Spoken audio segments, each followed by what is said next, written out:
All exciting news এর পক্ষ থেকে আপনাদেরকে স্বাগতম।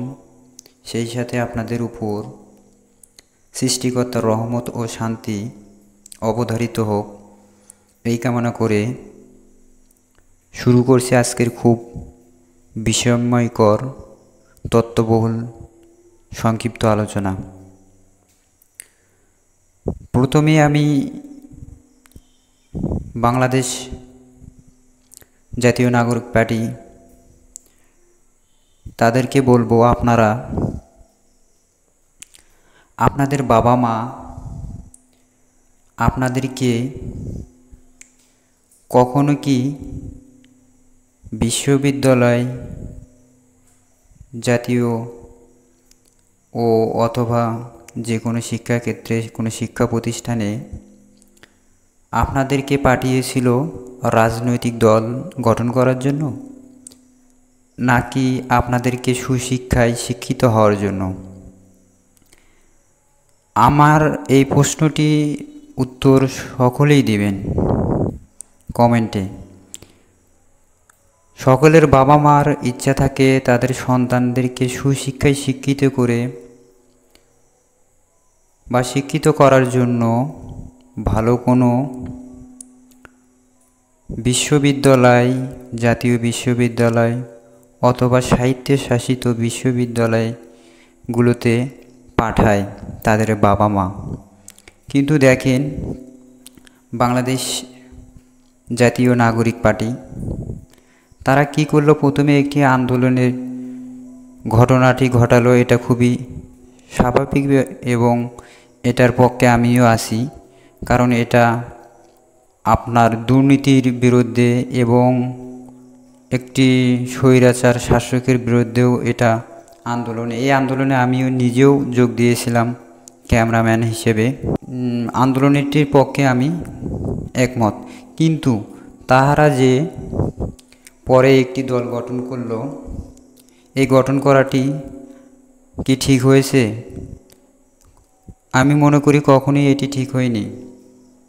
কারণ তাদের বাবা মা চেয়েছিল তাদেরকে বিশ্ববিদ্যালয়ে পাঠিয়ে সুশিক্ষায় শিক্ষিত করে মানুষের পাশে দাঁড়ানোর জন্য ভালো কোনো বাংলাদেশের সরকারের প্রশাসনিক কাঠামে চাকরি পায়, সেই প্রত্যাশায় তাদের বাবা মার বেশি থাকে এবং তাদের প্রত্যাশা থাকে যেন জনগণের পাশে দাঁড়াতে পারে।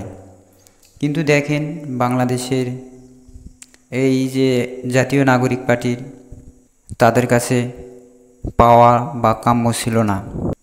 এবং এই সাথে আমার একটি কথা মনে পড়ে গেল, দিনাজপুরের এক গাড়ি চালক, তিনি অনার্বল ইংলিশে কথা বলতে পারে, আর তারা ভার্সিটি ছাত্র হয়ে ইংরেজিতে কথা বলতে পারে না। এটা খুবই একটি দুঃখজনক বিষয়। আপনাদের বাবা মা কখনোই ভার্সিটিতে বা পড়াশোনার ক্ষেত্রে আপনাদেরকে অন্য কোনো কিছু করার জন্য আপনাদেরকে পাঠায় না। আপনাদেরকে শিক্ষিত করার জন্য সেখানে উচ্চশিক্ষায় শিক্ষিত হয়ে সুশিক্ষিত হয়ে দেশের গর্ব ও মানুষের পাশে দাঁড়াবে, সেই জন্য বাবা মার ইচ্ছা আকাঙ্ক্ষা থাকে। আর তাহারা ইংলিশেই কথা বলতে পারে না। এটা খুব দুঃখজনক আমি মনে করি তাদের বাবা মার কাছে। তাদের বাবা মা সহকারে তাদেরকে লজ্জা পাওয়া উচিত যে একজন ড্রাইভার, যে দিনাজপুরের এক ড্রাইভার ভাই, তিনি ইংলিশে অনার্গল কথা বলতে পারে। কিন্তু এই যে জাতীয় নাগরিক পার্টি দলের নেতাকর্মীরা সহ, আমি এখন এটা প্রমাণ দিতে পারবো হয়তো যে বাংলাদেশের উচ্চ শিক্ষা অর্জন করা প্রতিষ্ঠান ঢাকা বিশ্ববিদ্যালয়, রাজশাহী বিশ্ববিদ্যালয়, চট্টগ্রাম বিশ্ববিদ্যালয়, এগুলোতে যে সকল ছাত্র পড়াশোনা করতেছে এবং জাহাঙ্গীরনগর বিশ্ববিদ্যালয়, এই সকল বাংলাদেশের উচ্চশিক্ষা প্রতিষ্ঠানে যে সকল ছাত্র ও শিক্ষার্থী পড়াশোনা করতেছে, তাদের লজ্জা পাওয়া উচিত। তারা হয়তো 80%-এর বেশি উপরে হবে, হয়তো তারা ইংরেজিতে কথা বলতে পারে না।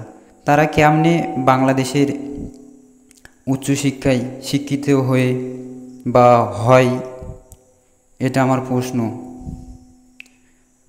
এবং সেই সাথে তাদের বাবা মারও লজ্জা হওয়া উচিত যে তাদের সন্তানদেরকে সুশিক্ষায় শিক্ষিত করার জন্য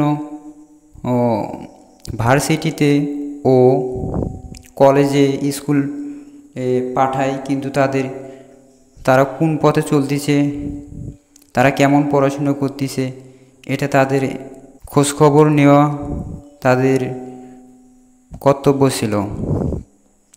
সেই সাথে আমি আরেকটি বিষয় বলতেছি যে বিশ্ববিদ্যালয়ে এরা চান্স পেল, কেমনে এরা চান্স পায়? এরা তো ইংরেজিতে কথাই বলতে পারে না, তারা আবার কেমনে সেই বাংলাদেশের ঢাকা বিশ্ববিদ্যালয়, রাজশাহী বিশ্ববিদ্যালয়, জাহাঙ্গীরনগর বিশ্ববিদ্যালয়ে চান্স পায়? এটা খুব লজ্জার বিষয়। এই সকল শিক্ষা প্রতিষ্ঠানের স্যারেরাও যে অজ্ঞ এটাও প্রমাণ হয়। যদি অজ্ঞই নাই হয়তো এই সকল ছাত্ররা কেমনে চান্স পায়? হোক অল্প ছাত্র যারা সুশিক্ষায় শিক্ষিত হয়েছে এবং সেই জায়গায় যাওয়ার যোগ্য, তাদেরকেই নেওয়া উচিত ছিল। ওই যে একটা বাংলায় একটা প্রবাদ বা কথা বলে না, যে দুষ্ট গরুর চাইতে শূন্য গোয়াল ভালো। যদি সুশিক্ষায় শিক্ষিত না পাওয়া যায় যে সকল ছাত্র বা শিক্ষার্থীদেরকে, আমার বিশ্ববিদ্যালয় বা আমাদের দেশের বিশ্ববিদ্যালয়গুলো সিট ফাঁকা থাকা ভালো, তারপরও এই মূর্খ অজ্ঞত শিক্ষার্থীদেরকে সেখানে সিট দেওয়া উচিত হয়নি বলে আমি মনে করি। ওদের সাথে ওই রিক্সা চালক অথবা ওই যে দিনাজপুরে ওই ভাইয়ের মতোই ওরাই অনেক ভালো আছে। ওরাই যে পড়াশুনো করলে যে সুশিক্ষিত হওয়া যায় তা কিন্তু না। তাই এখানে বোঝা যায় যে বাংলাদেশের এই জাতীয় নাগরিক পার্টি সহ বাংলাদেশের রাজনীতিক যে দলগুলো গঠন করা হয়, তারা শুধু তাদের নিজের স্বার্থের জন্যই এই সকল দল গঠন করে। কখনোই বাংলাদেশের গরিব অসহায় মানুষের জন্য এই সকল দল গঠন করা হয় না। আমি মনে করি যদি হইতো তাহলে বাংলাদেশের ওই যে প্রতীক শিশু সহকারে বাংলাদেশের এত গরিব এত অসহায় লোক থাকতো না। যে কোনো ব্যবস্থায় তাদের সরকার নিত, কিন্তু তাদের কথা না ভেবে তারা তাদের নেতাকর্মীদের কথা ভাবে। তারা তাদের নেতাকর্মীদের পকেট গরম করার জন্য চিন্তা ভাবনায় থাকে কেমনে কোন বাজেট পাশ করলে তাদের নেতাকর্মীদের পকেট ভরবে, পেট ভরবে, সেই সকল চিন্তায় থাকে। কখনোই বাংলাদেশের অসহায় গরিব মানুষদের কথা ভাবে না। এই জন্য আমি বারবার বলি বাংলাদেশের নাগরিকদেরকে, আপনারা সচেতন হন। আপনারা কখনোই এই সকল রাজনীতিক নেতাকর্মীদের 400-500 বা কোনো চাকরির লোভে পড়ে আপনারা তাদের পিছনে সময় ব্যয় না করে আপনারা আপনাদের নিজের মৌলিক অধিকারগুলো আদায় করুন। এটাই আমার প্রত্যাশা, এটাই আমার আকাঙ্ক্ষা। আপনাদের ভালোর জন্যই আমি কথাগুলো বলি। আমার সৃষ্টিকর্তার নামে আমি বলছি, আল্লাহ আমাকে যতদিন এই দুনিয়া বেঁচে রাখবে আমি আপনাদের জন্যই কথা বলবো ইনশাআল্লাহ। এই বলে আমার কথা এখানেই শেষ করলাম। খোদা হাফেজ, আল্লাহ হাফেজ। আল্লাহ আপনাদেরকে সুস্থতা ও শান্তিতে রাখুক, এই বলে শেষ করলাম। খোদা হাফেজ, আল্লাহ হাফেজ।